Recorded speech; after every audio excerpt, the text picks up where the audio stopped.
Rated E for everyone. Includes in-game purchases. Includes random items. EA Sports FC 26 is here. Play your way this holiday season with an overhauled gameplay experience powered by community feedback. Enjoy festive upgrades in Ultimate Team with Winter Wildcards. Take on holiday-themed challenges and manage your career, like navigating the busy Christmas period. And team up with friends and clubs with new tournaments and live events. The club is yours. Give the gift of football with EA Sports FC 26.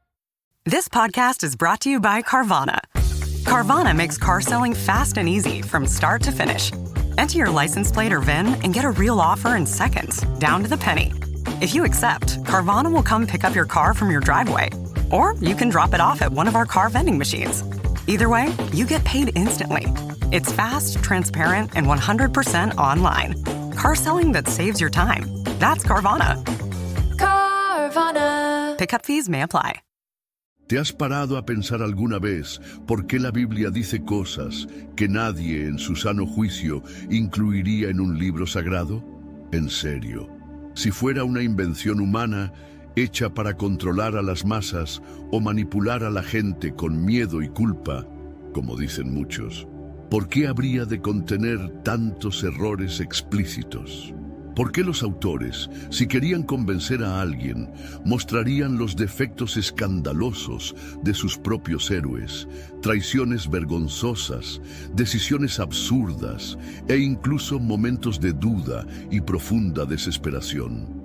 ¿No te parece extraño que un libro creado para engañar sea tan brutalmente honesto? Quédate conmigo hasta el final, porque lo que estás a punto de descubrir podría cambiar por completo tu perspectiva sobre la Biblia. Quizás hayas oído decir que la Biblia es solo otro libro viejo, lleno de reglas anticuadas, que sirve para mantener a la gente bajo control. Pero ¿y si te dijera que hace exactamente lo contrario? Que va en contra de todo lo que la lógica de una invención religiosa le diría que ocultara. Lo cierto es que en un mundo donde casi todo es inventado, fotos, discursos, incluso sentimientos, la Biblia sigue siendo un libro sorprendentemente transparente. No oculta lo que quisiéramos ocultar. Revela, expone, pone al descubierto las intenciones del corazón humano con una honestidad desconcertante. Es casi como si dijera, sí, incluso aquellos a quienes Dios más usa han cometido errores terribles, y tú también puedes ser alcanzado. ¿Conoces esa historia de que para ser aceptado por Dios necesitas una vida impecable? Bueno, la Biblia destruye esa idea desde las primeras páginas, y quizás por eso es tan inquietante, porque demuestra que los seres humanos, cualquier ser humano, no son dignos en sí mismos, y que incluso las figuras de fe más famosas pasaron por momentos que nos harían dudar de si aún teníamos esperanza. ¿Te has sentido así alguna vez? ¿Que tal vez has hecho cosas que Dios no perdonaría? ¿Que tu historia es demasiado confusa para que Él la escriba? Entonces presta atención a lo que viene después, porque tal vez tu mayor dolor sea precisamente la puerta por la que Dios entrará. Y lo que la Biblia revela sobre esto no es algo que escucharías en un libro que solo quiere controlarte. Es algo que te transforma. No estoy aquí para demostrarte nada a la fuerza, pero quiero invitarte a reflexionar. Porque cuando empiezas a observar con atención, te das cuenta de que la Biblia no es un cuento de hadas religioso, donde todo termina en un felices para siempre. No. Es demasiado real, demasiado cruda, demasiado sincera. Y esta honestidad brutal puede ser la señal misma de que no se escribió para complacer, sino para liberar. Y cuando empezamos a observar con más atención, es cuando todo cambia. Porque los detalles que todos ocultan son los mismos que Dios se encargó de registrar. Y de eso es de lo que vamos a hablar ahora. Y cuando empezamos a observar con más atención, es cuando todo cambia. Porque los detalles que todos ocultan son los mismos que Dios se encargó de registrar. Y de eso es de lo que vamos a hablar ahora. Pero antes de continuar, déjame preguntarte algo serio. Hasta ahora, ¿qué es lo que más te ha conmovido? ¿Te ha conmovido de alguna manera esta idea de que la Biblia revela incluso las cosas más vergonzosas? Que no pinta un retrato perfecto, sino que revela realidades que a menudo se asemejan a las nuestras. Si este tema te parece comprensible, si te ha confrontado o incluso te ha reconfortado de alguna manera, escríbelo en los comentarios, aunque sea solo una frase, una oración, un recuerdo, porque tu experiencia puede ser justo lo que alguien más necesita leer hoy. Y si aún no te ha gustado este video, hazlo ahora, en serio. Es un gesto sencillo, pero ayuda mucho. Es a través de estos clics que el mensaje de la palabra de Dios llega más lejos, llegando a quienes tal vez nunca se detendrían a escucharlo si no fuera por un video como este. Y si quieres seguir recibiendo contenido como este, con sinceridad, basado en la Biblia y con este tono de conversación de alma a alma, suscríbete al canal aquí. Hay mucho material valioso por venir. Por cierto, si extrañas escuchar más de la palabra en tu vida diaria, especialmente en momentos de silencio, descanso u oración, echa un vistazo a las listas de reproducción que hemos preparado con mucho esmero. Tenemos la Biblia hablada en diferentes versiones para que puedas escuchar la palabra viva de Dios al ritmo que tu corazón necesita. Está la versión Reina Valera 1960, la actualizada, la contemporánea y otras, todo diseñado para que la palabra esté cerca de ti, donde quiera que vayas. Tu participación aquí no solo es bienvenida, sino esencial. Eso es lo que mantiene vivo este espacio, lo que hace que este contenido siga llegando a corazones que están a punto de rendirse, vidas que solo necesitan una palabra para empezar de nuevo. Así que comenta, dale a me gusta, suscríbete y acompáñanos. Porque ahora lo que vamos a ver a continuación es quizás lo más sorprendente de todo. En un libro inventado, es evidente que los héroes serían perfectos, ganarían batallas con honor, siempre tomarían las decisiones correctas y serían modelos inalcanzables de virtud. Porque cuando la intención es convencer, no se muestran las grietas, se disimulan. Cuando el objetivo es controlar, se crean ídolos inalcanzables, figuras que no se equivocan, que están por encima del dolor humano, que viven en un pedestal que ninguno de nosotros puede subir. Pero la Biblia no hace eso, no edulcoró, no ocultó lo que ocurre tras bambalinas. Nos muestra a los héroes y nos muestra los errores, con detalle, sin filtro, sin refinar. Y eso, para mí, dice mucho más de su verdad que cualquier discurso bonito. Fíjense, cuando pensamos en Adán, el primer hombre, la imagen que nos viene a la mente es quizás la de un ser puro, recién creado por las manos de Dios, en un jardín perfecto. Pero la primera decisión que toma ya es un desastre. Desobedece, se esconde, culpa a otros. Y lo más impactante, Dios permite que la historia comience así. Si construyéramos una religión con buena reputación, este sería el tipo de cosas que se reescribirían. Pero la Biblia insiste en comenzar con el tropiezo, la pérdida de confianza, la vergüenza expuesta. Lo mismo ocurre con Noé. Era la única persona justa en la tierra. Dios le confió el nuevo comienzo de la humanidad. ¿Y qué ocurre justo después del diluvio? Noé se emborracha, se desnuda y causa vergüenza entre sus hijos. Un capítulo después del final feliz del arca, la decadencia. ¿Qué otro libro sagrado sacaría esto a la luz de forma tan directa? Ninguno, porque esto no encaja en historias inventadas para inspirarse solo. Esto suena a vida real, a pura verdad. ¿Y qué hay de Abraham, el padre de la fe, un hombre elegido por Dios para ser el origen de toda una nación? Un hombre que escuchó la voz de Dios y abandonó su tierra sin saber a dónde iba. Increíble, ¿verdad? Pero miente 2 veces, diciendo que su esposa es su hermana, por miedo a morir. Duda de las promesas, intenta encontrar una solución en lugar de confiar. Y sin embargo, Dios no lo abandona. Sigue siendo llamado amigo de Dios. Esto es escandaloso, pero también profundamente humano y liberador, porque si Dios continuó su obra a pesar de estos fracasos, quizás continúe también en la nuestra. Jacob, entonces, Jacob es casi una lección de manipulación. Nace aferrado al talón de su hermano y pasa gran parte de su vida aferrándose a todo lo que puede para ganar por la fuerza. Engaña a su hermano, a su padre, es engañado por su suegro y experimenta una sucesión de engaños que se convierten en la trama de su viaje. Y sin embargo, es con él con quien Dios hace un pacto.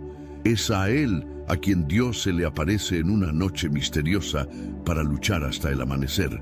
Y en este encuentro, Jacob se quiebra, pero también cambia de nombre, se convierte en Israel. Esto no es solo simbólico, es una llave que gira. Es como si Dios dijera, veo quién eras, pero sé quién puedes ser aún. La Biblia no nos evita estas tensiones, profundiza en ellas y nos invita a mirar con más valentía nuestro propio viaje. David, este es quizás el caso más impactante de todos.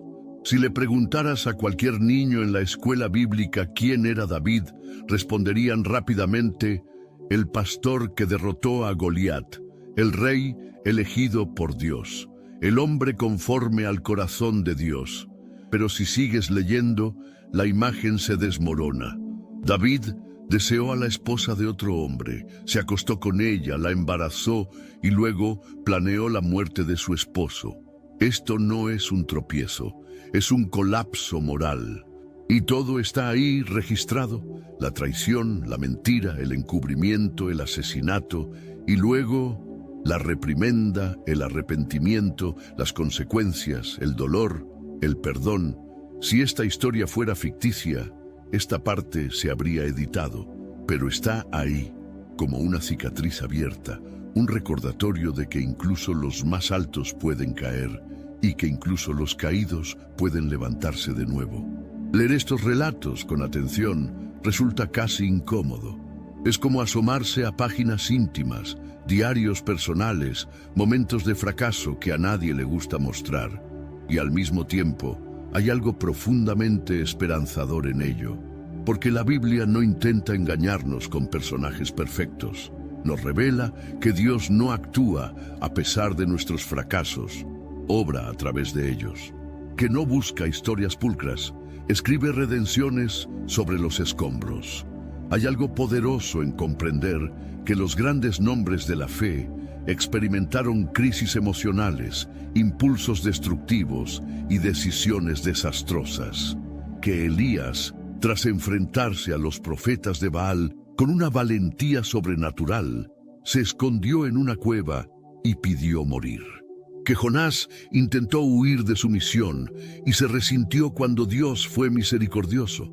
Que Jeremías lloró al ver tanta destrucción e incluso maldijo el día de su nacimiento. Que incluso Jesús, en el huerto de Getsemaní, sudó sangre diciendo, Padre, si es posible que pase de mí esta copa. La Biblia no oculta el peso de la angustia, no niega las tensiones internas del alma, acoge, revela, nos invita a mirarnos en el espejo de nuestra humanidad sin máscaras, y quizás por eso sigue tan viva, tan vigente, tan necesaria, porque no encaja en los patrones de la propaganda religiosa. No nos da héroes inalcanzables, nos da personas como nosotros, personas que se equivocan, que se quiebran, que empiezan de nuevo, y que encuentran en Dios no una condena, sino un camino. Ahora quiero profundizar aún más en este tema, porque hay una parte de la Biblia que mucha gente se salta o la lee como una lista más, pero allí, escondido entre nombres difíciles, hay un mensaje tan sorprendente que es quizás una de las mayores pruebas de que este libro no fue escrito para manipular a nadie. Comenta allí, eso tiene sentido para mí.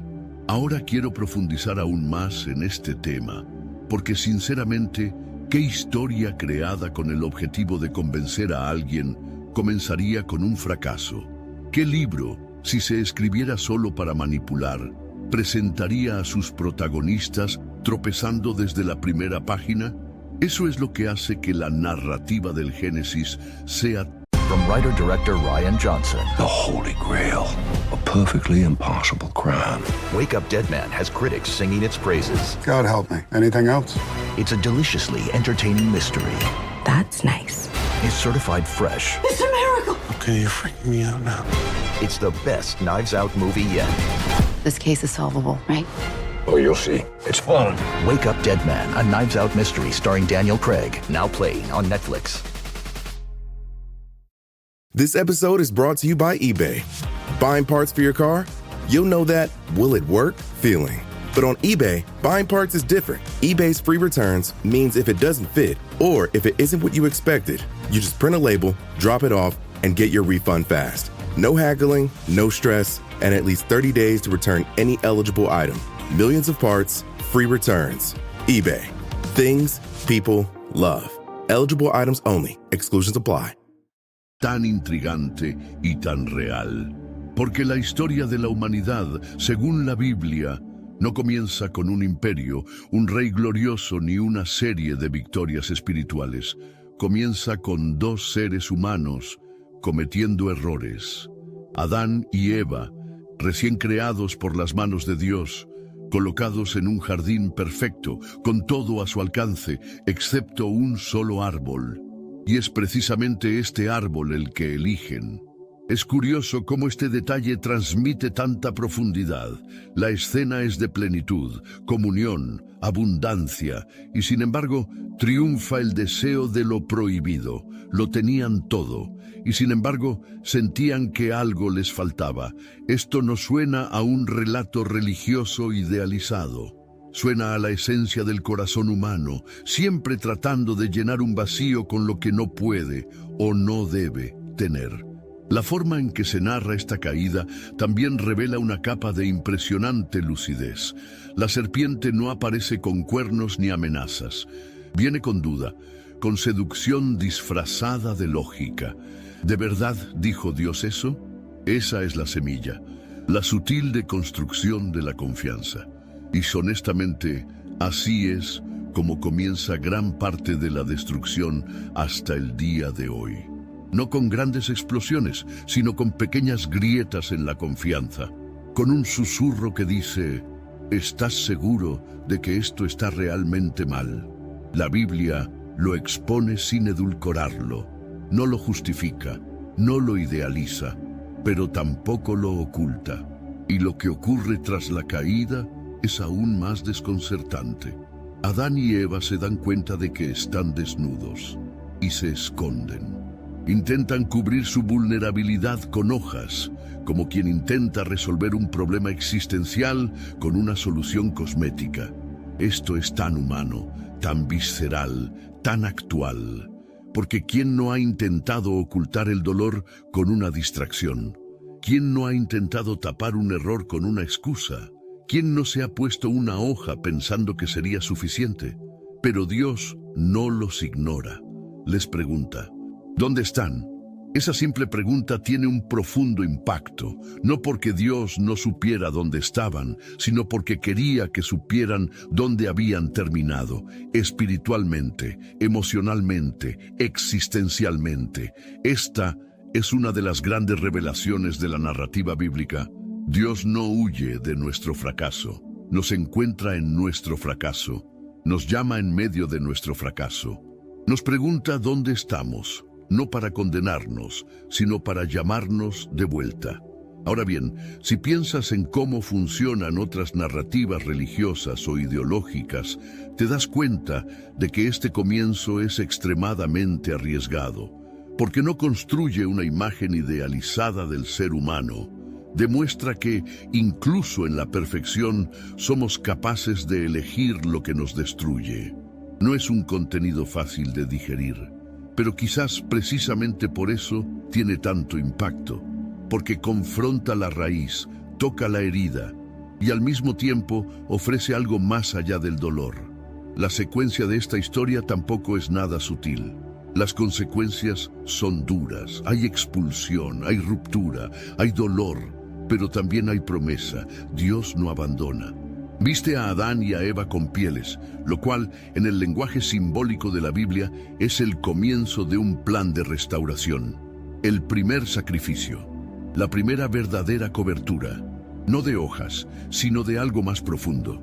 Es como si Dios dijera: has obrado mal, pero aún tengo un plan. Y ahí es donde comienza un viaje, el viaje de un pueblo, de una fe, de un propósito. Pero todo empieza roto. Todo empieza con dolor, y lo más impresionante es que a lo largo de la Biblia se mantiene esta honestidad. No hay intentos de encubrimiento, no hay una narrativa de héroes inalcanzables. Hay humanidad, hay tropiezos, hay decisiones que duelen, distancian, arrastran, y sin embargo hay un hilo que lo une todo: la esperanza de que Dios no se ha dado por vencido. Si fuera manipulado, este libro comenzaría con la victoria, no con la caída, con el orden, no con el caos, pero comienza con la realidad. Y quizás por eso ha sobrevivido siglos, ha sobrevivido imperios, ha resistido críticas y ha perdurado, porque habla de algo que está dentro de nosotros, de una sed de algo que no podemos explicar, de un vacío que las páginas no pueden cubrir. De una llamada que nos pregunta: ¿dónde estás? El impacto de esta historia es tan grande porque nos muestra que los errores no son el fin, son el punto de partida para algo nuevo. Y esta mentalidad lo cambia todo. Cambia la forma en que vemos nuestras propias vidas, cambia la forma en que enfrentamos los fracasos. Ya no somos solo quienes cometieron errores. Podemos ser quienes respondieron al llamado. Aquellos que escucharon la voz de Dios, incluso escondidos entre los árboles.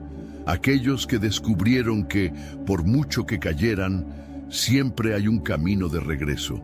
Y quizás esta sea la transformación más poderosa de la narrativa bíblica. No la ausencia de error, sino la posibilidad de redención. Porque esta es la verdad oculta tras la simplicidad del texto. Dios no busca la perfección, busca sinceridad. Llama a quienes tienen el coraje de salir de su escondite. Escribe allí: yo también estoy en este viaje. Ahora quiero profundizar aún más en este tema, porque hay historias en la Biblia que, si formaran parte de cualquier guión, simplemente se eliminarían. Detalles que cualquier editor, intentando proteger la reputación de un personaje, eliminaría sin pensarlo dos veces. Y es precisamente en estos detalles donde nos damos cuenta de algo fascinante. La Biblia no tiene ningún interés en proteger la imagen de sus protagonistas. Quiere mostrar la verdad, cruda, humana, llena de defectos. Y uno de los ejemplos más desconcertantes de esto es la historia de Noé. Todos conocen a Noé, el del arca, el hombre que recibió una misión descabellada de Dios: construir un barco enorme en tierra firme, sin señales de lluvia en el horizonte. Un hombre que tuvo la fe suficiente para afrontar las risas de sus vecinos, la lentitud de años de trabajo, lo absurdo del llamado. Obedeció, construyó. Entró en el arca con su familia y todos los animales, y Dios cerró la puerta. Llueve, las aguas suben, y Noé se convirtió en el sobreviviente de un mundo ahogado en la corrupción. Una nueva oportunidad para la humanidad comenzó con él. Hasta aquí todo bien, una historia épica, un héroe de fe. Pero de lo que la mayoría de la gente no habla, o prefiere no hablar, es de lo que viene después. Cuando las aguas retroceden, cuando el arca descansa en la montaña, cuando la tierra se seca de nuevo, es en este nuevo comienzo que la fragilidad reaparece. Porque Noé planta una viña, cosecha, elabora vino y se emborracha. Yace desnudo en su tienda, vulnerable, expuesto, inconsciente. Y entonces la narración rompe el hechizo, no con una tragedia épica, sino con algo íntimo, humano, vergonzoso. Piénsenlo, si este fuera un libro idealizado, creado para inspirar obediencia ciega, este episodio jamás habría aparecido. Carece de sentido en un guión redentor convencional. No eleva a Noé, no lo ennoblece. Al contrario, muestra que el mismo hombre que sobrevivió al juicio tropezó de nuevo al principio, que el mismo hombre justo fue derrotado por la debilidad. Y esto, en lugar de deslegitimar la Biblia, refuerza su profundidad, porque muestra que incluso los más fieles tienen sus fallas, que el camino espiritual no es lineal, que el fin de una tormenta no siempre significa el fin de la lucha. Ahora imaginen el impacto de este pasaje en la mentalidad de alguien que cree haber fallado demasiadas veces, que piensa que después de experimentar algo grandioso con Dios, nunca más podría tropezar. La historia de Noé dice exactamente lo contrario, que incluso quienes fueron instrumentos de salvación pueden perderse en un momento de descanso, que los tropiezos pueden venir después del milagro, y sin embargo, la historia continúa, porque Dios no cancela a Noé, no le quita su misión, no reescribe la narrativa, permite que quede registrada como advertencia, como consuelo, como un espejo. Y hay más. El episodio de la embriaguez de Noé también revela algo curioso sobre las reacciones humanas ante la vulnerabilidad ajena. Uno de sus hijos, Cam, ve la desnudez de su padre y la expone a sus hermanos, pero los otros dos, Sem y Jafet, respetuosamente le dan la espalda y lo cubren. No niegan el error de su padre, pero tampoco lo explotan. Y aquí reside una clave de sabiduría que va más allá de la página de la Biblia. Porque vivimos en una época donde el error ajeno se convierte en espectáculo, donde el fracaso se convierte en noticia de primera plana, donde la vergüenza ajena se consume como entretenimiento. Pero esta simple escena de dos hijos cubriendo a su padre sin siquiera mirar es una invitación a la empatía, al respeto, a cuidar las cicatrices de la otra persona. Este es uno de esos pasajes que te hace reflexionar. ¿Cuántas veces, incluso después de una gran liberación, bajamos la guardia? ¿Cuántas veces, tras ganar una batalla, tropezamos con algo pequeño? ¿Y cuántas veces Dios permite que todo esto quede registrado, no para humillarnos, sino para recordarnos que el camino no termina con la tormenta, que empezar de nuevo también requiere vigilancia, que incluso en tiempos de calma necesitamos dirección? Este tipo de revelación cambia nuestra perspectiva tras bambalinas de la fe, porque demuestra que el problema fue no cometer errores. El problema es esconderse, es fingir que no caíste, es negar la vulnerabilidad. Y por eso la Biblia se niega a silenciar estas escenas, porque es en ellas que muchas personas encuentran el valor para continuar. Si Noé cometió errores y Dios siguió escribiendo su historia, entonces quizás todavía haya esperanza para nosotros también. Escribe allí: yo también estoy en este viaje. Ahora quiero profundizar aún más en este tema, porque hay cosas que sinceramente solo creemos porque están escritas con claridad. Si lo contara otra persona, parecería una exageración, o peor aún, parecería un intento de manchar la reputación de un personaje tan importante como Abraham. Pero lo que la Biblia hace con Abraham no es exponer para destruir, sino mostrar para transformar. Porque si incluso el padre de la fe tropezó en momentos clave, quizás haya más espacio para nuestro propio camino de fe del que imaginamos. Abraham es un nombre con peso. Él es la referencia, el que escucha a Dios hablar y simplemente parte, sin mapa, sin un destino exacto, sin garantía alguna, solo una promesa: la tierra que yo te mostraré. Y él cree, obedece, lo deja todo atrás. Esta decisión por sí sola ya colocaría a Abraham en un pedestal espiritual que muchos de nosotros consideraríamos inalcanzable.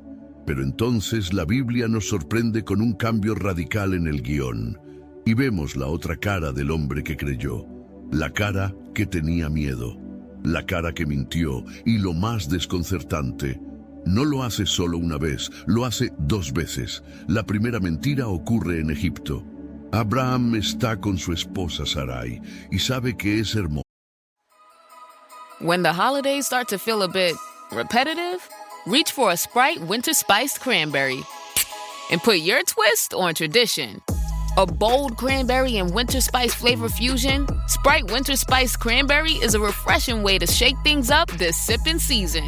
And only for a limited time. Sprite. Obey your thirst. This episode is brought to you by LinkedIn. Healthcare professionals can lead their careers with LinkedIn. Discover jobs by specialty, preferred shifts, and even desired salary. From mental health therapists to radiology technicians, it's now faster and easier for healthcare professionals to find the right fit. Learn more at linkedin.com/healthcare. Side effects may include faster job placement, improved work-life balance, and increased career satisfaction.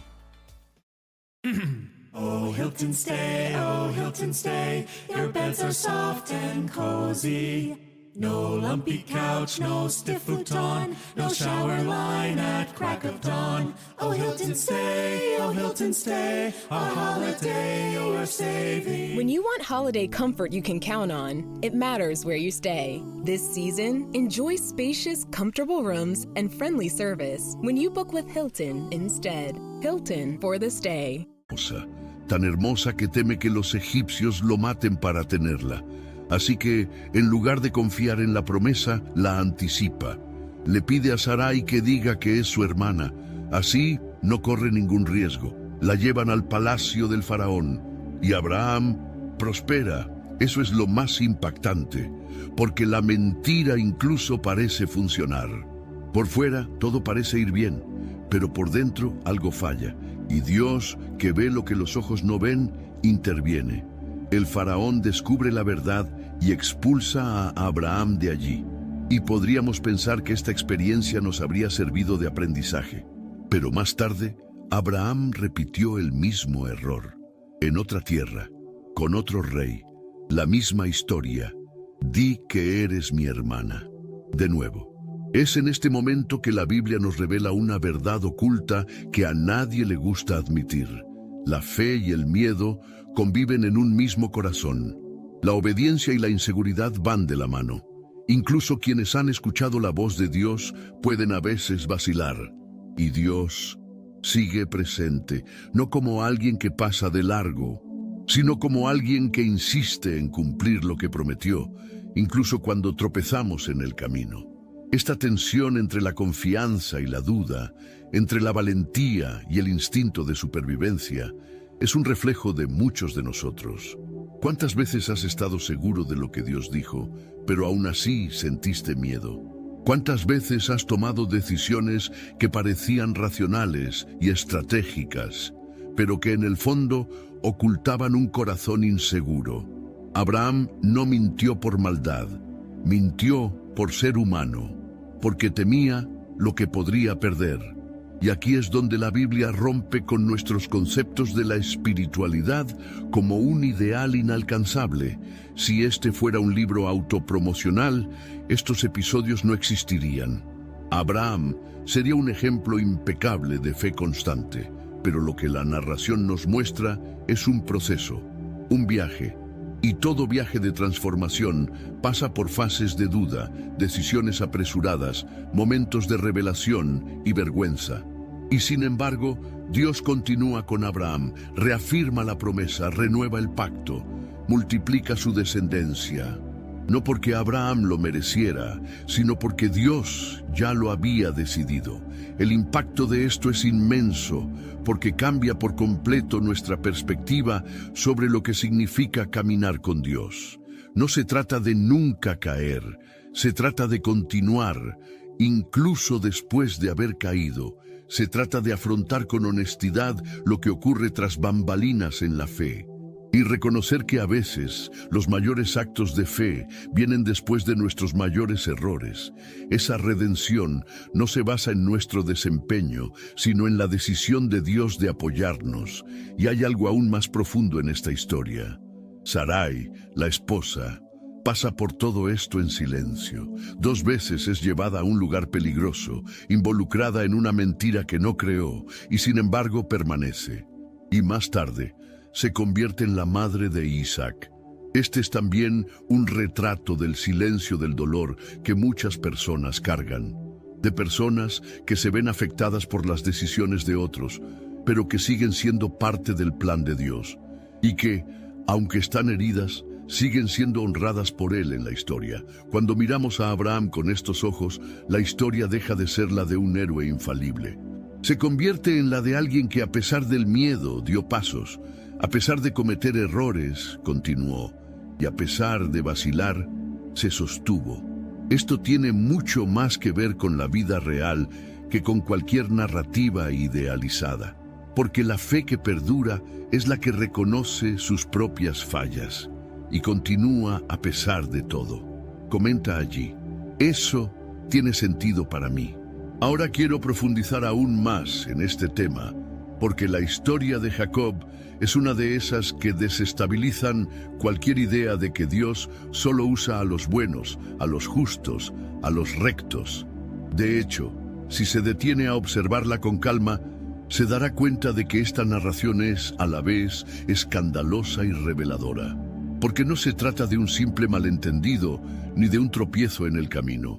Se trata de un hombre que engaña deliberadamente a su propio padre, un padre anciano, ciego y vulnerable, un hombre que conspira con su madre, se disfraza, miente y roba la bendición que le pertenecía a su hermano. Y aún así, Dios lo elige, Dios lo transforma, Dios le da nombre. Jacob no es un personaje fácil de admirar al principio. Desde su nacimiento ha estado luchando con su hermano en el vientre materno. Al nacer ya se aferra al talón de Esaú como diciendo, no me quedaré atrás. Y este comportamiento competitivo, insistente, casi obsesivo por ser el primero, continúa a lo largo de toda su trayectoria. Anhela la bendición, anhela la primogenitura, y para conseguirla no escatimará esfuerzos. Cambia el derecho de su hermano por un plato de comida, aprovechando un momento de debilidad. Luego, con la ayuda de su madre, engaña a su padre con una piel de animal y una voz fingida. Y todo esto con sangre fría, estrategia y prisa. Aquí es donde la narrativa rompe cualquier lógica religiosa tradicional, porque el siguiente paso que esperaríamos de un libro normal sería el castigo, el rechazo, el castigo divino por un plan tan vergonzoso. Pero no, Jacob huye, se va, y aunque está lejos, aunque es un fugitivo, incluso con la culpa sobre sus hombros, Dios se le aparece, y no parece condenarlo, parece prometer. Jacob tiene un sueño, una escalera que conecta la tierra con el cielo, ángeles subiendo y bajando, y Dios diciendo, yo soy el Señor, y te daré esta tierra a ti y a tu descendencia. Es surrealista, es escandaloso, y sobre todo, es liberador, porque esta escena revela algo oculto, una verdad oculta que pocos se atreven a afrontar. Dios ve lo que hay detrás. No se limita al error aparente. Ve la raíz, el camino, la sed de pertenencia, el vacío que a menudo nos lleva a tomar malas decisiones. E incluso en medio del engaño, reconoce un alma en proceso. Dios no valida el error, pero ve más allá del error. Y eso lo cambia todo. Jacob, por otro lado, continúa con una vida marcada por desacuerdos y errores. Trabaja durante años para una mujer, pero consigue otra. Su suegro lo engaña, igual que él la engañó a ella. Y poco a poco, la vida lo moldea, derriba sus defensas, enfrenta su orgullo. Revela con el tiempo y el dolor que el camino a la transformación no pasa por victorias rápidas, sino por encuentros decisivos. Y este encuentro ocurre junto a un río, años después. Jacob está a punto de reencontrarse con Esaú. Sabe que es vulnerable. Y esa noche solo lucha con alguien misterioso, un hombre, un ángel, Dios mismo. Y la lucha no es simbólica, es visceral. Jacob se aferra, insiste, no suelta. Dice, no te soltaré a menos que me bendigas. Y es en ese momento, después de años de huir, conspirar, esconderse, que escucha: ¿cómo te llamas? Esta pregunta tiene mucho peso, porque la última vez que tuvo que decirle su nombre a alguien importante, mintió. Dijo que era Esaú. Ahora, ante Dios, tiene que ser honesto. Jacob, dice, el tramposo, el usurpador, el engañador. Y es allí, en la más dolorosa honestidad, que se produce la transformación. Tu nombre ya no será Jacob, sino Israel. Ya no lo define su pasado, sino su propósito. Ya no es recordado por lo que hizo, sino por lo que Dios decidió hacer de ahí en adelante. Este tipo de revelación impacta directamente nuestra mentalidad, porque ¿cuántas veces miramos atrás a nuestra propia historia y nos definimos por el peor episodio, por la decisión equivocada, la vergüenza, el error que nadie olvida? ¿Y cuántas veces nos convencemos de que eso es todo lo que somos? Pero la historia de Jacob demuestra que Dios reescribe las identidades, que no borra el pasado, sino que transforma la forma en que se lee, y que la verdadera bendición viene después de la confrontación, no de la huida. El camino de Jacob demuestra que la transformación no ocurre cuando todo sale bien, sino cuando dejamos de fingir, cuando aceptamos quienes somos, con defectos y todo, y seguimos diciendo: quiero tu bendición. Y Dios lo honra, no porque seamos dignos, sino porque ve potencial donde el mundo solo ve problemas. Él ve lo que ocurre tras bambalinas, ve el impacto futuro, ve a Israel en Jacob. Escribe allí: yo también estoy en este viaje. Ahora quiero profundizar aún más en este tema, porque si hay una historia que revela el brutal contraste entre el potencial humano y la debilidad, es la de Sansón. El tipo de personaje que nace con un propósito definido, con una unción de vida, con una vocación que parecía inquebrantable. Pero aún con todo esto, o quizás debido a ello, tropieza exactamente donde muchos tropezamos: en pasiones no resueltas, en deseos descontrolados, en la búsqueda de satisfacción inmediata que termina costándonos caro, muy caro. Sansón no es un héroe cualquiera. Es el tipo de personaje que, si apareciera en una película de acción, verías en las escenas más épicas. Un solo hombre enfrentándose a docenas de enemigos, rompiendo cadenas, destruyendo puertas, ganando batallas con una fuerza inexplicable. Pero lo más curioso, y quizás lo más incómodo, es que la fuerza de Sansón no era solo suya. Era el Espíritu de Dios quien lo infundía. Eso por sí solo debería bastar para garantizar una trayectoria honorable, ¿verdad? Pero no lo fue, porque junto con su poder, Sansón albergaba un corazón impulsivo, un corazón que no siempre discernía entre la pasión y el propósito, y este desequilibrio fue su perdición. Desde joven se sintió atraído por mujeres que no pertenecían a su pueblo, contrariamente a lo que Dios había ordenado. Pero a Sansón no le importaban las reglas. Quería lo que sus ojos deseaban, se dejaba llevar por el impulso. El placer inmediato siempre hablaba más fuerte que el plan mayor. Y este patrón se repitió a lo largo de su vida hasta que apareció Dalila. Y fue con ella que todo se derrumbó. Al principio, Dalila no parece una amenaza visible. Se acerca con seducción, con promesas, con una apariencia de cariño, pero tras su belleza se escondía un plan, una intención. Estaba al servicio de los enemigos de Sansón. Quería descubrir el secreto de su fuerza. Y esta parte es importante porque muestra cómo el peligro no siempre viene con una espada. A veces llega con una voz suave, con un toque delicado, con palabras dulces que de hecho esconden veneno. Y Sansón cae. Poco a poco cede, juega con el peligro. Ella pregunta, él miente, ella insiste, él escapa, pero se queda allí. Y cuanto más tiempo pasas donde no debes estar, más vulnerable te vuelves, hasta que lo cuenta todo. expone lo que debería haber protegido, abre su corazón donde debería haber construido muros, y entonces lo pierde todo. Dalila le corta el cabello a Sansón, símbolo visible del voto de consagración que había hecho a Dios. Pero el cabello era solo una señal externa. Lo primero que Sansón perdió fue su agudeza espiritual, su conciencia de propósito, su miedo.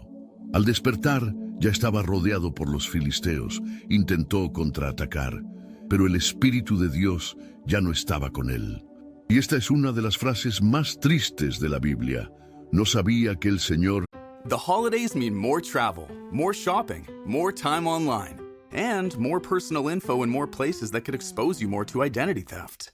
But LifeLock monitors millions of data points per second. If your identity is stolen, our US-based restoration specialists will fix it, guaranteed, or your money back. Don't face drained accounts, fraudulent loans, or financial losses alone. Get more holiday fun and less holiday worry with LifeLock. Save up to 40% your first year. Visit LifeLock.com/podcast. Terms apply. Okay, Chad. Today you're gonna drive the all-electric Toyota BZ. But my electric vehicle phobia. I'm not ready, Dr. Ross. I believe in you. Oh my gosh. We're inside it. Try to take deep breaths, okay? The ventilated seats, they're touching me. You can do this, Chad. Drive the car. How do you feel, Chad? I feel cured. Woohoo! I'm doing it! I'm doing it! The all-electric BZ. One drive can change your mind. Toyota. Let's go places. Ya se había apartado de él. Esta escena es brutal. Lo atan, le sacan los ojos y se convierte en esclavo. Aquel que antes era temido por los ejércitos, ahora gira una rueda de molino como una bestia de carga. Y esta imagen tiene un enorme peso simbólico. Cuando vivimos solo por impulsos, sin rumbo, sin alineamiento con lo que Dios planeó, podemos terminar dando vueltas en círculos, fuertes por fuera, ciegos por dentro, pero aún así, Dios no termina la historia. Y eso es lo que más me conmueve, porque en cierto momento, encarcelado, humillado, cegado y olvidado, el cabello de Sansón comienza a crecer de nuevo. Y esta breve frase conlleva una poderosa revelación. La gracia seguía ahí. El proceso de restauración ya había comenzado, incluso después de todo, incluso después del fracaso público. Dios aún veía a Sansón. Y en el último acto de su vida, en ese templo lleno de enemigos, Sansón ora. Y esta es quizás la oración más lúcida que jamás haya pronunciado. Señor Dios, acuérdate de mí. Pide fuerza, pero esta vez no es para impresionar. No es para satisfacer su ego, es para cumplir su propósito. Se apoya en las columnas y lo derriba todo, y muere allí, pero con dignidad. Cumpliendo, aunque al final, con lo que estaba llamado a hacer. Esta historia revela un entretelón que a nadie le gusta ver, porque expone la distancia entre quienes aparentamos ser y quienes realmente somos cuando nadie lo ve. Muestra cómo el impacto de nuestras decisiones va mucho más allá del momento. Y también nos recuerda que incluso en nuestros peores momentos existe la posibilidad de regresar, que Dios no se limita a lo que fuimos, Él obra con lo que podemos volver a ser. La vida de Sansón no es una tragedia sin esperanza, es una advertencia, un espejo, una invitación a la vigilancia, pero también una prueba de que la restauración es posible, que la fuerza puede regresar, que la gracia puede alcanzarnos, incluso después de todo. Comenta allí, eso tiene sentido para mí. Ahora quiero profundizar aún más en este tema, porque cuando llegamos a David, la conversación se vuelve aún más sensible y, a la vez, más real. David es conocido por muchos como el hombre conforme al corazón de Dios. Y es cierto, Dios mismo lo dijo de él. Pero lo que pocos esperan es que este mismo hombre, que escribió hermosos salmos, que danzó ante el arca, que enfrentó a Goliat con una fe que sacudió la tierra, fuera también el protagonista de uno de los episodios más oscuros y vergonzosos de toda la Biblia.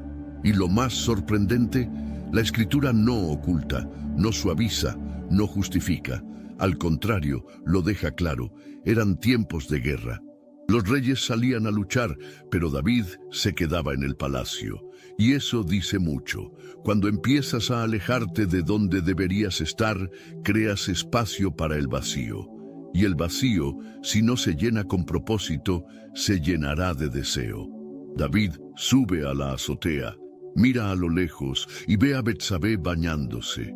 Pudo haber desviado la mirada, pudo haberse ido, pudo haber recordado todo lo que Dios ya había hecho por él. Pero no, se quedó, la codició, la mandó llamar, y ella vino. Y esta escena es más pesada de lo que parece, porque David era un rey, tenía poder, autoridad, y Betsabé era la esposa de otro hombre, un soldado, un hombre leal, que estaba en la guerra mientras su rey cometía adulterio con su esposa.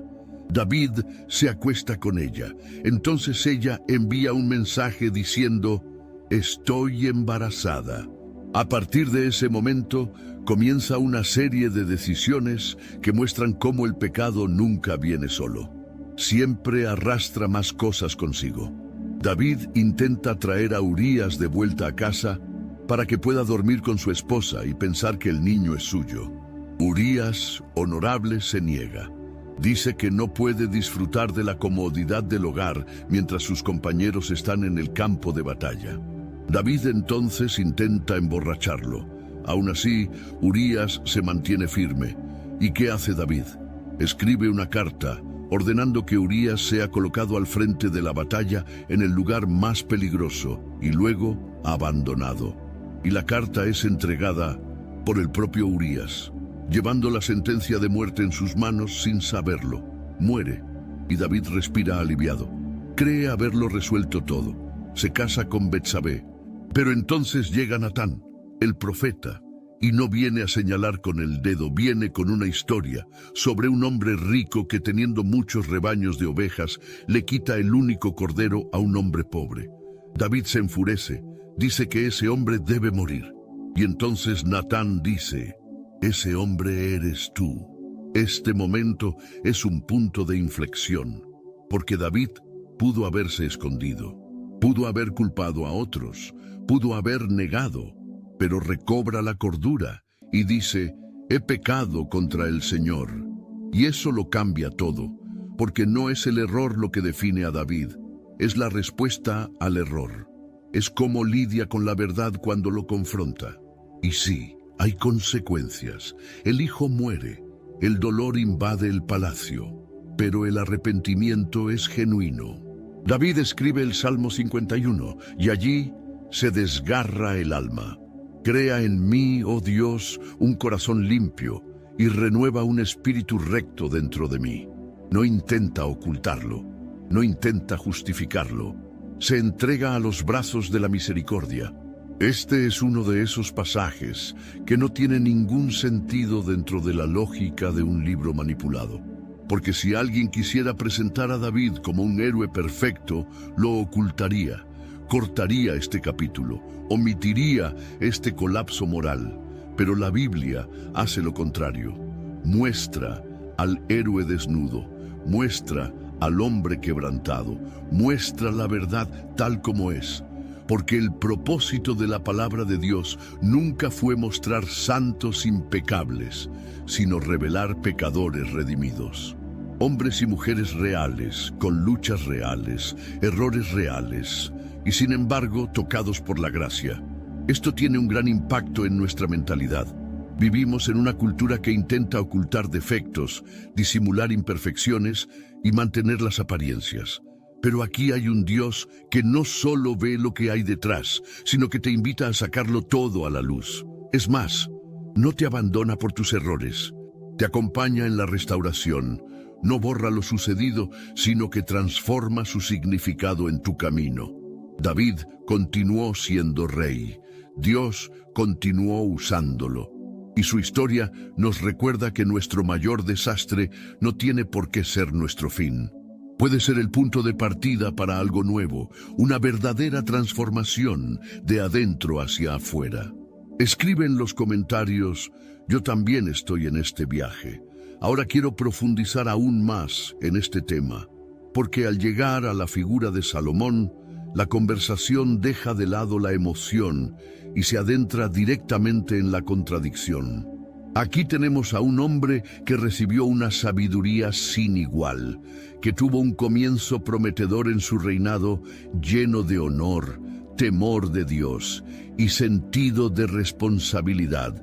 Pero con el tiempo se perdió entre bambalinas de malas decisiones, en pequeñas desviaciones que en conjunto causaron un impacto devastador. Salomón comienza su viaje con un gesto hermoso. Ofrece 1000 holocaustos en Gabaón. Y por la noche Dios se le aparece en sueños y le dice: pide lo que quieras. Podría haber pedido riquezas, victorias, fama, pero pide sabiduría para gobernar bien al pueblo.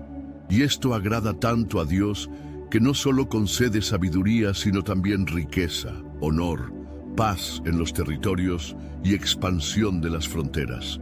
Salomón fue el rey que construyó el Templo de Jerusalén, una obra monumental que se convirtió en símbolo de la presencia de Dios entre el pueblo. Pero la misma mente brillante que escribió Proverbios y juzgó con justicia, comenzó a forjar alianzas peligrosas. Se casó con cientos de mujeres extranjeras, 700 esposas, 300 concubinas. Y no se trataba solo de matrimonios políticos. Estas mujeres trajeron sus dioses, sus prácticas, sus rituales. Poco a poco, el corazón de Salomón comenzó a inclinarse hacia estas otras devociones. Y aquí encontramos una verdad oculta pero poderosa. La caída no siempre se produce con un escándalo. A veces es silenciosa, se infiltra lentamente. Una concesión aquí, otra allá. Una justificación estratégica, una mentalidad de control, un intento de complacer a todos. Y antes de que nos demos cuenta, ya estamos construyendo altares donde debería haber consagración. Eso es exactamente lo que le sucedió a Salomón. Construyó templos para dioses como Quemos, Moloc y Astoret, lugares donde se practicaba la idolatría, la inmoralidad y en algunos casos sacrificios humanos. Así es. El hombre que construyó el templo del Señor también construyó altares para demonios. Y lo más importante es que la Biblia no escatima detalles. Dice que el corazón de Salomón ya no era completamente fiel al Señor como lo había sido el corazón de su padre David. Esta frase tiene un peso enorme porque nos recuerda que no basta con empezar bien. Es el final lo que revela la constancia del camino. No se trata de la intensidad de un servicio, sino de la dirección de nuestro corazón a lo largo del tiempo. La decadencia de Salomón demuestra que la sabiduría sin obediencia se convierte en vanidad, que un don sin vigilancia se convierte en ruina y que el éxito sin raíces espirituales es un castillo de arena. Lo tenía todo, pero perdió lo esencial. Y lo más triste es que la Biblia no registra un arrepentimiento claro al final de su vida, como sucede con David. El hombre más rico, influyente y respetado de su tiempo, termina su camino marcado por la desobediencia. Esta es una advertencia directa para ti y para mí, porque quizás pensemos que basta con ser inteligentes, exitosos y espiritualmente relevantes. Pero Dios observa lo que hay tras bambalinas, en lo secreto, en las pequeñas decisiones diarias que no se convierten en publicaciones, pero que definen nuestro destino. Salomón nos enseña que nadie es inmune, que incluso los más brillantes tropiezan cuando olvidan de dónde vienen y para quién viven. El impacto de su historia aún resuena. Porque incluso después de todo eso, Dios no borró el linaje de Salomón, no canceló sus promesas. Hubo disciplina, sí, pero también hubo continuidad. Y esto nos recuerda que Dios es justo, pero también fiel a su pacto. Lo que promete, lo cumple, incluso cuando los seres humanos fallan. Comentario: yo también estoy en este viaje. Ahora quiero profundizar aún más en este tema, porque cuando observamos al pueblo de Israel en su conjunto, vemos quizás el mejor espejo de nosotros mismos. Y lo más desconcertante es que este espejo no ha sido pulido, no ha sido maquillado. La Biblia no intentó ocultar las grietas de esta historia, al contrario, las dejó expuestas claramente, como si nos dijera, miren, es así, requiere esfuerzo, es doloroso, es una caída, pero también es un camino de regreso. ¿Has notado alguna vez cómo la historia del pueblo de Israel se siente como una montaña rusa emocional y espiritual? Hey, Fidelity. What's it cost to invest with the Fidelity app? Start with as little as $1 with no account fees or trade commissions on U.S. stocks and ETFs. That's music to my ears. I can only talk. Investing involves risk, including risk of loss. Zero account fees apply to retail brokerage accounts only. Sell order assessment fee not included. A limited number of ETFs are subject to a transaction-based service fee of $100. See full list at fidelity.com/commissions. Fidelity Brokerage Services, LLC, member NYSE SIPC. Don't chew on that, Max. Cooper loves that chew, too. Oh, now he's into Cooper's food. Wow, he is loving it. What do you feed Cooper? Blue Buffalo Life Protection Formula. He never leaves a crumb. I love it because it's made with high-quality protein, nutrient-rich fruits and veggies, and wholesome whole grains. Looks like we're switching to Blue. Blue Buffalo foods are made with the superior ingredients your dog needs to thrive. Can your dog food say that? Visit feedbluefood.com to learn more. This episode is brought to you by... Oops! I've got a box of Cheez-It crackers staring at me, and I just wanted that irresistible cheesy crunch. Sorry, that was a total snacksident. What was I supposed to be talking about? So salty, so crunchy, so cheesy. Whoops! Lost my train of thought. I've heard of brain freeze, but brain cheese? I'll just have one more Cheez-It cracker, and then I'll get back to it. Un día cantan de alegría porque el mar se ha abierto. Al siguiente, se quejan de que no hay cebollas como en Egipto. En un momento reciben maná del cielo. Al siguiente dicen que desearían haber muerto como esclavos. Y esto sucede con una frecuencia alarmante. Parece que su memoria tiene un botón de borrado automático. Cada vez que Dios hace algo asombroso, bastan unos días de estrés y ahí están de nuevo, quejándose. Y lo que me impresiona no es solo el comportamiento del pueblo, sino el hecho de que la Biblia narra todo esto sin filtros. Si este libro fuera solo una construcción manipulada, propaganda espiritual, pintaría a Israel como un pueblo noble, fiel y valiente. Pero no, el retrato que pinta la Biblia es el de un pueblo testarudo, voluble e ingrato. Vieron lo imposible suceder ante sus ojos, pero en cuanto la situación se complicó, empezaron a tener arrebatos, comparaciones y rebeliones. Y no fue solo una vez. Fue en el desierto, fue en la tierra prometida, fue en la época de los jueces, en la época de los reyes, en el exilio. Fue siempre.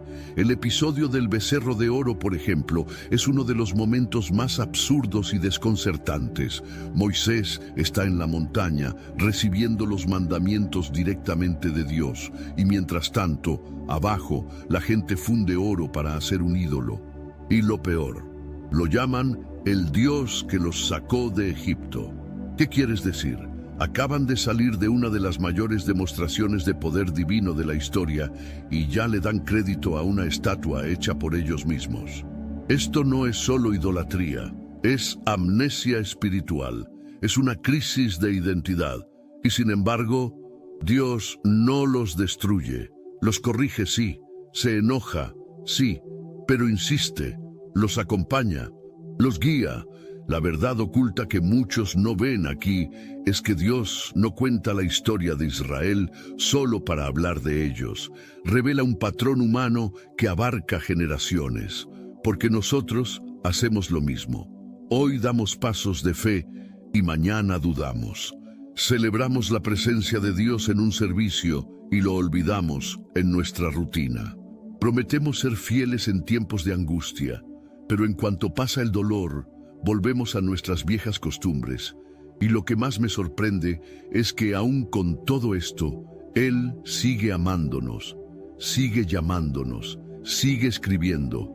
Este ciclo, caer, ser reparado, ser restaurado, es más que una narración, es un retrato del camino humano. Y cuando comprendemos esto, la Biblia deja de ser un libro lejano sobre un pueblo antiguo y se convierte en un espejo viviente que revela nuestras decisiones, nuestras debilidades y también el poder de la gracia. Y lo más hermoso es que Dios no se rinde a mitad del proceso, no espera la perfección, busca dedicación, no busca un desempeño impecable, busca un corazón sincero. Y esto es lo que revela la Biblia, no una secuencia de éxitos, sino una sucesión de nuevos comienzos. La historia de un Dios que se involucra con el barro, que obra tras bambalinas en la transformación, incluso cuando el barro insiste en escaparse de sus manos. Comenta allí, eso tiene sentido para mí, tiene sentido. Ahora quiero profundizar aún más en este tema. Y entonces nos encontramos con una parte de la Biblia que, sinceramente, cualquier obra inventada evitaría: los profetas. Sí, esos hombres elegidos por Dios para llevar su mensaje al pueblo. Ahora deténganse y piensen conmigo. Si la intención fuera construir un mito convincente, ¿no sería más fácil retratar a estos profetas como figuras admiradas, reverenciadas o incluso glorificadas por el pueblo? Pero no. Lo que la Biblia muestra es todo lo contrario. Jeremías, por ejemplo, llamado desde el vientre materno, elegido por Dios para ser profeta a las naciones. ¿Pero qué ganó con esto? Burlas, desprecio, prisión. La misma ciudad donde nació intentó matarlo, e incluso cuando todo le decía que se rindiera, siguió diciendo lo que Dios le decía. No porque fuera fácil, no porque fuera popular, sino porque era verdad. Una verdad que le quemaba los huesos como fuego y no le permitía callar. Elías no era la excepción, un hombre que oró y los cielos se cerraron, que se enfrentó a 450 profetas de Baal en el monte Carmelo y vio caer fuego del cielo. Pero después de eso, ¿qué sucedió? Huyó al desierto, deprimido, asustado, quería morir. Sí, el profeta del fuego, el hombre de los milagros, atravesó una crisis tan profunda que le rogó a Dios que terminara con su vida. ¿Podría ser esto parte de un guión creado para manipular a alguien? ¿O solo aparece porque es demasiado real para ignorarlo? Isaías también pertenece a esta línea. Un profeta que vio la gloria de Dios, que anunció el nacimiento del Mesías, pero que vivió bajo constante rechazo. La tradición dice que fue aserrado por la mitad. Así es, brutalmente asesinado por las mismas personas a las que se dirigía. Esta es una de las verdades más incómodas de la Biblia. A veces, quienes caminan con Dios serán rechazados, odiados y perseguidos. Y la palabra no intenta ocultarlo, lo deja claro, porque no se preocupa de convencernos con ilusiones, sino de confrontarnos con la realidad. Y la realidad a menudo duele, pero es precisamente este dolor el que nos transforma, el que cambia nuestra mentalidad, el que nos llama a salir de nuestra zona de confort y nos impulsa a un lugar donde la fe no es teoría, es supervivencia. Si te detienes a observar, notarás un patrón. Los mensajeros de Dios se sienten, la mayoría de las veces, solos. Son incomprendidos, se les tacha de fanáticos, radicales, locos. Dicen lo que nadie quiere oír, llevan una carga que nadie ve, viven una lucha interna que casi nadie comprende. Pero perseveran, porque saben que hay algo más tras el rechazo, que hay una recompensa invisible reservada para quienes permanecen fieles, incluso cuando todo a su alrededor parece decir lo contrario. Y aquí es donde entra en juego una poderosa revelación. El rechazo de los profetas no es un fracaso de la misión, sino la confirmación de que el mensaje es incómodo. Y toda verdad incómoda tiene el poder de transformar. Quizás por eso tantos prefieren el silencio. Pero los profetas no pueden callarse, y no es porque sean más fuertes ni más valientes. Es porque los embargó una urgencia que no proviene de la carne, sino del Espíritu. Y cuando esta urgencia se apodera de ellos, no hay forma de fingir que todo está bien. No hay forma de seguir con la vida con normalidad. Ahora quiero profundizar aún más en este tema. Comentario: yo también estoy en este viaje. Y es en este punto que la Biblia revela una de las cosas más desconcertantes para quienes esperaban un libro de héroes inquebrantables: los discípulos de Jesús. Si la intención fuera crear una farsa, construir una religión perfecta con líderes impecables, aquí es donde los autores se entregarían por completo. Pero lo que encontramos es lo contrario. Lo que vemos son hombres absolutamente humanos, llenos de defectos, contradicciones, miedos e incluso egos inflados. Personas que caminan cerca de Jesús y aún así tropiezan, caen, dudan. Y esto es brutalmente honesto. Pedro, por ejemplo, siempre impulsivo, lleno de valentía al hablar, jurando fidelidad hasta la muerte. Pero en cuanto cantó el gallo, allí estaba, negando a Jesús 3 veces, temeroso de que lo asociaran con el Maestro. Esto está ahí, registrado en los 4 evangelios. No intentaron borrarlo, no lo disfrazaron, no lo idealizaron, simplemente lo contaron como fue, tal como sucedió. Y esto tiene un gran impacto porque demuestra que el llamado de Cristo no es para superhombres, sino para personas reales, como tú y yo. Y hay más. Santiago y Juan, los hijos del trueno, quienes pidieron sentarse a la derecha e izquierda de Jesús en la gloria, como si compitieran por posiciones celestiales. Caminaban con el mismísimo Hijo de Dios, y sin embargo les preocupaba el estatus, la posición y el poder. ¿Suena esto a manual de manipulación o a un crudo retrato del alma humana en lenta transformación? Y cuando arrestaron a Jesús, ¿dónde estaban los discípulos? Huyeron, todos. No quedaba nadie que lo defendiera, que dijera: me quedaré con él hasta el final. Solo miedo, solo pánico, solo ausencia. Y una vez más, todo esto se describe, palabra por palabra, en los relatos bíblicos. Si la idea hubiera sido construir una leyenda perfecta, esto nunca se habría incluido, porque expone la fragilidad, la inconsistencia e incluso la humanidad del liderazgo elegido por Jesús. Tomás es otro ejemplo. Vio milagros, caminó con Jesús, escuchó las promesas, pero cuando le dijeron que el Maestro había resucitado, dudó. Dijo que solo creería si lo veía con sus propios ojos. Y entonces Jesús aparece y no lo condena. Le muestra las marcas, invita a Tomás a tocar y dice: bienaventurados los que no vieron y creyeron. Es una bofetada amorosa a nuestra mente racional, que siempre exige pruebas de todo. Incluso después de la resurrección, los discípulos seguían confundidos. Todavía tenían miedo, todavía no lo entendían todo. Tanto es así que Jesús tuvo que pasar 40 días con ellos, enseñándoles, explicándoles y preparándolos. La Biblia no intenta que parezca que salieron de la tumba de Jesús, listos para cambiar el mundo. Muestra el proceso, la duda, el crecimiento, la maduración. Esto es revelador. Esta vulnerabilidad de los discípulos nos acerca al mensaje, porque aquí nadie es perfecto, nadie vive sin defectos, y saber que los primeros seguidores de Cristo también cometieron errores, también flaquearon, también necesitaron tiempo para comprender el llamado.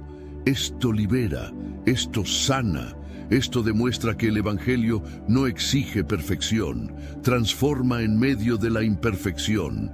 Ahora quiero profundizar aún más en este tema, porque hay algo aún más impactante. Incluso el traidor está ahí, registrado. Judas, uno de los 12, elegido, vio los milagros, participó en el ministerio, se sentó a la mesa y, sin embargo, traicionó a Jesús. La Biblia no oculta ni el peor capítulo de su propia historia. Comenta abajo: yo también estoy en este camino, solo para que sepa que me acompañas en esta conversación. Continuemos. Pedro es, sin duda, uno de los personajes más intensos y transparentes del Nuevo Testamento. Es quien habla antes de pensar, quien actúa antes de calcular, quien promete con valentía y quien cae con el alma aplastada por su propia debilidad. Si alguna vez te has sentido así en algún momento de tu vida espiritual, impulsivo en la fe, pero fallido en la práctica, entonces te reconocerás en Pedro, porque él es la imagen de la valentía mezclada con la vulnerabilidad, de la devoción que intenta ser firme pero tropieza por el miedo, de la lealtad sincera que termina devorada por la presión. Y la forma en que la Biblia narra todo esto es, una vez más, sorprendentemente honesta. Jesús advierte con antelación: esta noche, antes de que cante el gallo, me negarás 3 veces. Pero Pedro, lleno de confianza en sí mismo, responde con firmeza: aunque todos te abandonen, yo nunca te dejaré. Estoy dispuesto a morir contigo. ¿Era sincero? Sí. When you own your own business, you need to keep things moving. Need to book a last-minute flight? Earn a $300 travel credit to cover that. Need to take a meeting before takeoff? Do it from the comfort of the Chase Sapphire Lounge by the club. Need to catch your breath before you board? Done. With $2,500 in annual value, the new Chase Sapphire Reserve for Business is the card that gives back all you put in. Visit chase.com/reserve business to learn more. Cards issued by JPMorgan Chase Bank, N.A. member FDIC, subject to credit approval. Terms apply.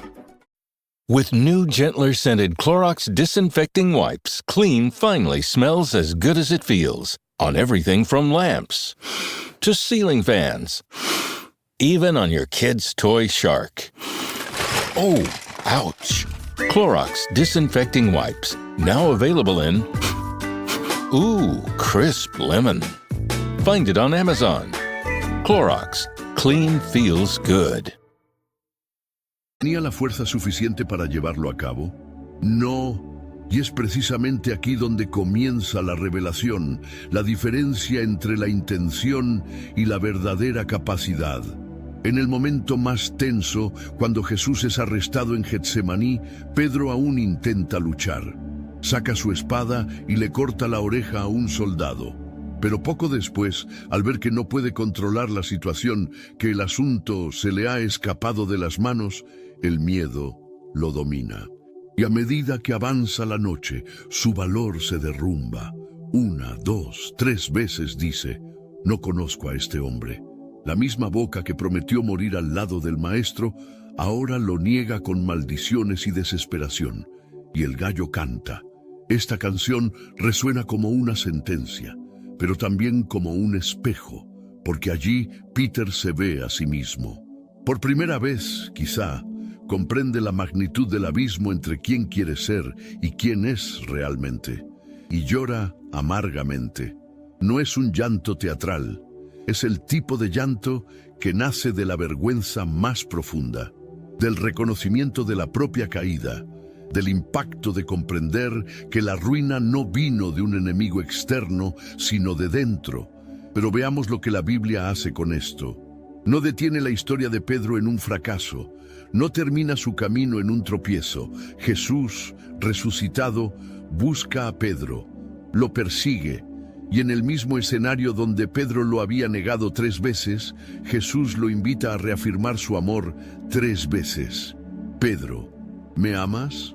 3 preguntas, 3 respuestas y una misión renovada. Apacienta mis ovejas. El que cayó gravemente se convierte en uno de los pilares de la iglesia. Ahora quiero profundizar aún más en este tema, porque hay un detalle que a muchos les pasa desapercibido. Pedro no necesitó demostrar nada para ser restaurado. Jesús no le impuso condiciones, no le exigió penitencia, no se lo echó en cara. Simplemente le preguntó: ¿todavía me amas? Porque al final no se trataba de actuar. Se trataba de una relación, de empezar de nuevo, de transformarse. Y quizás necesites escuchar esto hoy. Quizás vivas con una culpa similar, no precisamente porque negaste a Jesús con palabras, sino porque lo negaste con acciones, con silencio, con decisiones. Y quizás piensas que tu historia espiritual terminó ahí. Pero la verdad oculta que Pedro revela es esta: no importa cuán grave haya sido tu caída, Dios todavía tiene un llamado para ti. Todavía tienes un lugar en la mesa, todavía tienes una misión, un futuro, una redención. Comenta allí: eso tiene sentido para mí. Ahora piénsalo. Si inventaras una religión, ¿elegirías como apóstol principal a alguien que comenzó su carrera persiguiendo y asesinando a los seguidores de la misma fe que quieres promover? Parece una locura, ¿verdad? Pero eso es precisamente lo que la Biblia se esfuerza en mostrar. Pablo, antes de convertirse en el apóstol de las naciones, era conocido como Saulo. Un hombre decidido, estudioso y celoso, pero cegado por un sistema religioso que le hacía creer que hacía la voluntad de Dios al arrestar, golpear e incluso aprobar la ejecución de cristianos. Y la Biblia no pasa por alto esto, muestra este oscuro pasado con detalle. Saulo no era una persona neutral, alguien que simplemente desconocía el mensaje. Era un enemigo acérrimo de los seguidores de Jesús. Y cuando Esteban, uno de los primeros mártires cristianos, fue lapidado, ¿quién estaba allí para respaldar esa brutalidad? Saulo. Y el texto de los Hechos se asegura de registrar que él consintió. No fue un desliz accidental, era una forma de vida. Era una convicción ciega. Y eso lo hace aún más impresionante, porque es precisamente en medio de esta ceguera que algo sucede. Un encuentro directo con Jesús en el camino a Damasco. Y no hay adornos aquí, no hay adornos, no hay una versión poética donde el villano se convierte en el bueno de forma gentil y heroica. La Biblia muestra que Saúl cayó al suelo, quedó ciego, tuvo que ser guiado por otros, pasó días sin comer, y solo después de mucho conflicto interno comenzó a ver, tanto literal como espiritualmente. ¿Y saben qué es lo más poderoso? Dios no oculta este pasado. Al contrario, lo usa como testimonio vivo de que nadie está fuera del alcance de la gracia. Pablo, el mismo hombre que una vez expulsó a los cristianos de sus hogares, se convirtió en quien más escribió sobre el amor de Dios, sobre la libertad en Cristo, sobre la nueva vida que nace de la fe. Pero la Biblia no nos permite olvidar quién era antes. Y esto no es para avergonzarnos, sino para transformar nuestra mentalidad. Porque el mensaje aquí es claro: si incluso Pablo fue alcanzado, transformado, usado, entonces nadie está demasiado perdido. Nadie está demasiado perdido. Nadie está demasiado quebrantado para ser restaurado. Y esto nos conmueve, porque no se trata solo de Pablo. Se trata de la lógica divina que rompe los patrones humanos. Se nos enseña a ocultar nuestros errores, a borrar nuestras huellas, a fingir que el pasado nunca ocurrió. Pero Dios hace lo contrario, toma el pasado y lo convierte en una plataforma. Usa la debilidad como escaparate de su fuerza. No oculta lo que nos avergüenza, redime. Y esto no es solo un discurso bonito, es una verdadera transformación. Porque cuando Pablo comenzó a predicar, muchos todavía le tenían miedo. Y con razón, tenía una reputación. Pero no intentó borrar el historial. Lo reconoció, se humilló, usó su historia para señalar la gracia. Y quizás esto es lo que más molesta a quienes quieren desacreditar la Biblia. Porque en un libro inventado esto no aparecería. ¿Un líder principal con este pasado? Improbable. ¿Una biografía con tantos errores expuestos? Inaceptable. Pero en la Biblia es diferente, porque el enfoque nunca fue glorificar al ser humano. El enfoque siempre fue mostrar el contraste, quiénes somos y quién es Dios.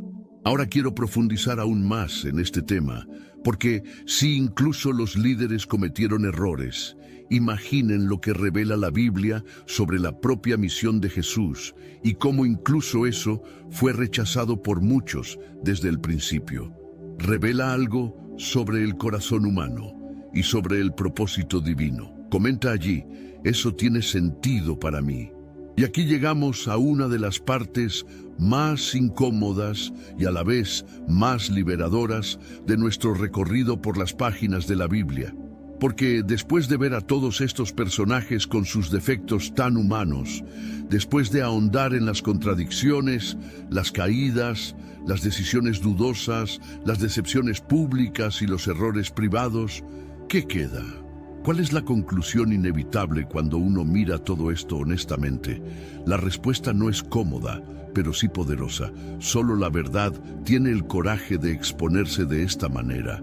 Y eso es precisamente lo que da tanta credibilidad a la Biblia. No es un libro que intente ocultar las grietas de la historia. Es un libro que muestra toda la vasija, agrietada, astillada, rota en algunos lugares, pero que insiste en decir: aún así hay redención, aún así Dios sigue actuando, aún así la gracia sigue siendo mayor. Porque piénsenlo, si el objetivo era crear una narrativa para manipular a la gente, construir una religión basada en héroes perfectos y líderes intocables, ¿por qué mostrar todo esto? ¿Por qué contar que Moisés dudó, que David mató, que Pedro negó, que Pablo persiguió, que los discípulos huyeron, que los profetas fueron rechazados, que el pueblo de Dios fracasó repetidamente? ¿Por qué registrar todo esto de forma tan cruda, si la idea era vender una historia pulida, idealizada y controlada? No tiene sentido. Ninguna empresa de marketing espiritual haría eso. Ningún escritor que intente construir un mito pondría a sus protagonistas en situaciones tan vergonzosas. Ningún manipulador de conciencias apostaría por una narrativa así, pero la Biblia sí, porque no vino a manipular, vino a revelar, y eso lo cambia todo. Esta revelación nos conmueve porque nos incomoda, nos saca de nuestra zona de confort. Muestra que si incluso los grandes hombres de Dios cometieron errores, tropezaron y fracasaron estrepitosamente, entonces nosotros también estamos en el reino de la redención. La Biblia no es un manual de perfección, es un espejo de la realidad. Y es precisamente al mostrar la realidad con tanta valentía que transforma.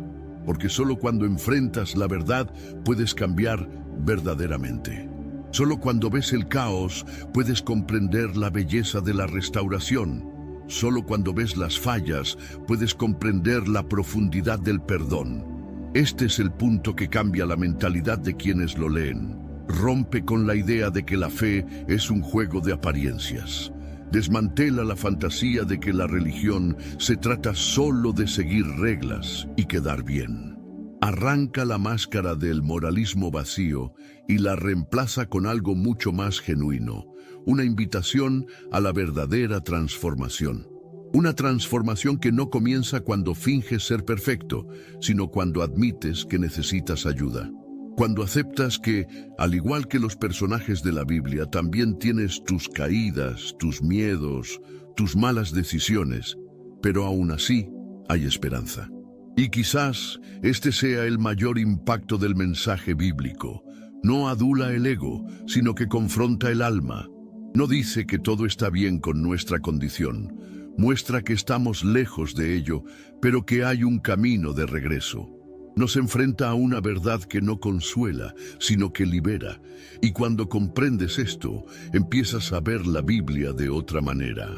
No como un libro de reglas ni cuentos morales, sino como una revelación honesta del camino humano hacia algo más grande. Un camino lleno de altibajos, pero marcado por la presencia constante de un Dios que nunca se rinde al reescribir historias. Aquí es donde la Biblia deja de ser un simple texto antiguo y se convierte en un reflejo de la actualidad. Porque lo que revela no es solo el pasado, es el presente. Es tu presente, es tu vida, es tu corazón expuesto, tus pensamientos desafiados, tu historia conmovida.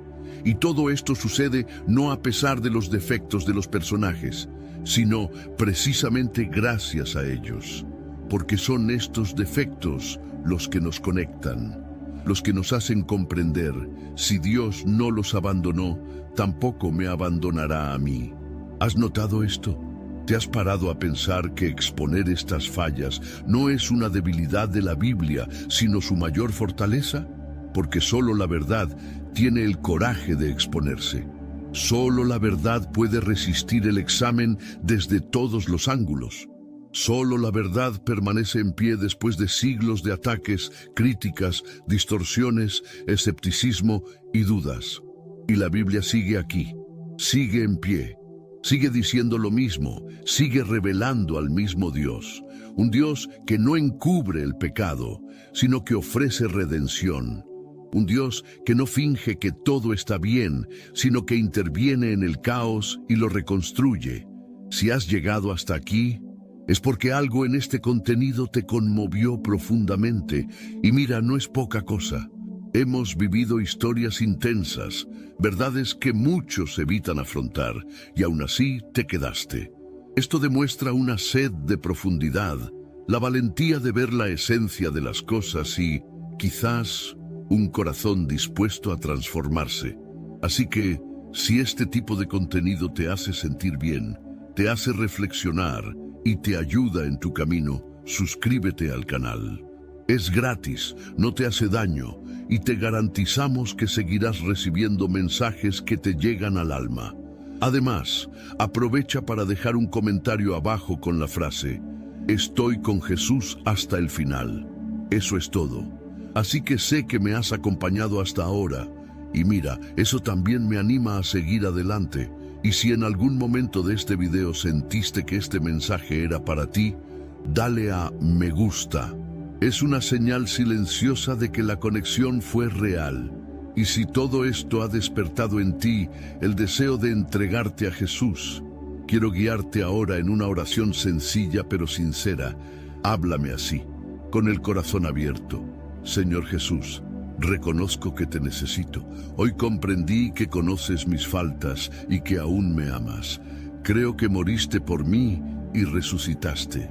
Y ahora, con el corazón quebrantado, te pido: entra en mi vida, perdona mis pecados y habita en mí. Te entrego mi pasado, mi presente y mi futuro. Transfórmame por completo. Decido caminar contigo desde hoy. En tu nombre, Jesús. Amén. Si realmente oraste así, esto es solo el comienzo. Busca una iglesia cerca de ti, pero no cualquier iglesia. Encuentra una que predique la Biblia tal como es, que enseñe el verdadero evangelio de Jesús y que te acompañe en este nuevo camino. Aquí tienes un video que complementa todo lo que hablamos. Haz clic y sigue conmigo, porque el viaje no ha terminado.